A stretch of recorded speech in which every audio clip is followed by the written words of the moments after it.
System भी हमारा है, जो खुलेआम सीजीआई की हत्या की बात कर रहे थे, जो खुलेआम सीजीआई को लेकर के अनाप शनाप बातें बोल रहे थे और अनाप शनाप एआई वीडियो डाल रहे थे, अब उनके खिलाफ एक्शन शुरू हो गया है। और जैसे ही एक्शन शुरू हुआ, ये जो अपने आप में बहुत बड़े 56 इंच की छाती वाले 30 मारखा बनकर के घूम रहे थे, वो गिड़गिड़ाने लगे हैं।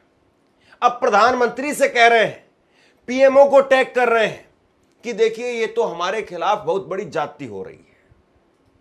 आपको नैतिकता याद आ रही है? अब आप खुलेआम देश के सीजीआई के खिलाफ माहौल बनाते हैं, वीडियो बनाते हैं, और उसके बाद में जब एक्शन आप पर हो रहा है तो आप गिड़गिड़ाने लगते हैं।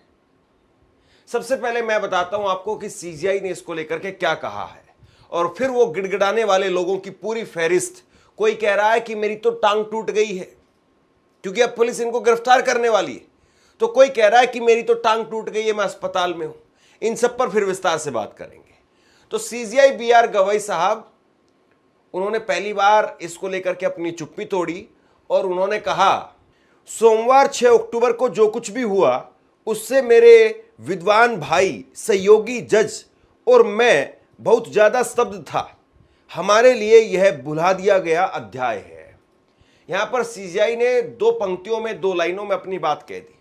उन्होंने कहा कि जो कुछ भी हुआ, भरी अदालत में, चलती हुई कोर्ट में जिस तरीके से जूता फेंकने की कोशिश की गई, हमला करने की कोशिश की गई, यह बहुत हैरान करने वाला था।